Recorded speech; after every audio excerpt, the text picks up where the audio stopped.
பாபாவை எனக்கு ரொம்ப பிடிக்கும். உங்களுக்கும் பிடிக்கும் தானே? அப்போ இந்த சேனலை சப்ஸ்கிரைப் பண்ணுங்க. தேங்க்யூ.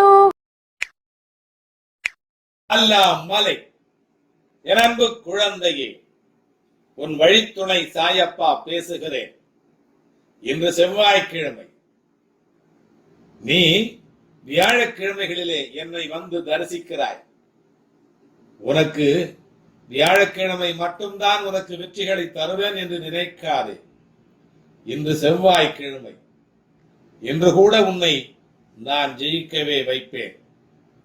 எந்த நாளாக இருந்தாலும் நான் உன்னை ஜெயிக்கவே செய்வேன்.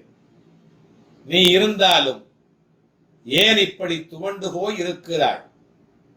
நீ துவண்டு போய் தைரியம் எழுந்து இருக்கும் அளவிற்கு எந்த காரியமும் இங்கு நடந்து விடவில்லை.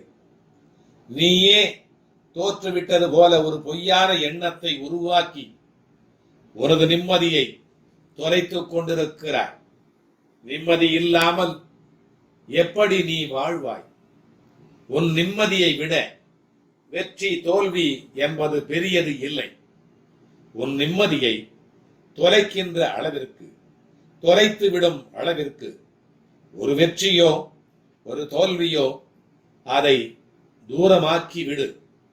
வெற்றி என்பது யாது? ஒரு விஷயத்தை கையில் எடுத்து அதற்கான நுட்பங்களை கற்று அதனில் போட்டியிட்டு உழைத்து வெல்வதுதான் வெற்றி. தோல்வியோ வெற்றி என்பதை விட அதிகமாக கற்றுத்தரும் ஒரு ஆசான். ஒரு ஆசான் கற்றுத்தரும் அனைத்து பாடத்தையும் தோல்வி நமக்கு கற்றுக் கொடுக்கும். தோல்விக்கு நிறைய ரூபங்கள் இருக்கும்.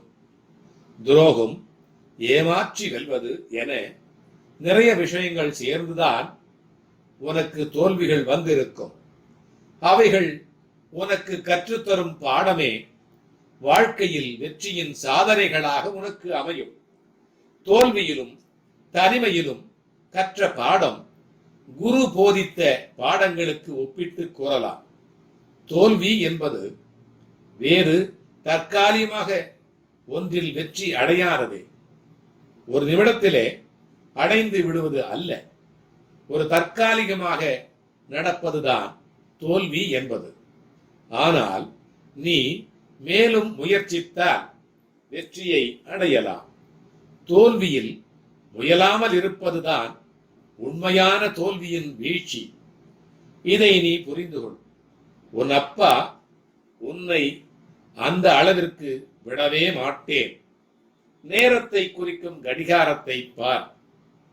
வாழ்வில் உன் உழைப்பு எப்படி இருக்க வேண்டும்? உழைப்பின் முக்கியத்துவமும் உனக்கு புரிந்துவிடும். அன்பு என்பது ஒருவரை நாம் நேசிப்பது மட்டும் அல்ல. வெறுப்பு என்கின்ற எதிர்மறையை மறந்து நீ நேசிக்கும் முறையில் தான் உன் வாழ்வில் உன்னை சுற்றி உள்ளவர்கள் அறிவார்கள், அமைவார்கள். பேதமின்றி நேசிக்கும் எண்ணத்தை வளர்த்துக்கொள். அது உன்னால் சில சூழ்நிலைகளிலே முடியாத போது வெறுக்க நினைக்காதே. நகர்ந்து நின்று கொள். அதை கற்றுக்கொள். அது உன்னை எப்போது சீரும் சிறப்புமாய், எப்பொழுதுமே நல்ல சீரும் சிறப்புமாய், நல்ல பெயருடன் நிம்மதியான மகிழ்ச்சியான வாழ்க்கை கொடுக்கும். அந்த வாழ்க்கை உனக்கு நிலைக்கின்ற வாழ்க்கையாக அமையும்.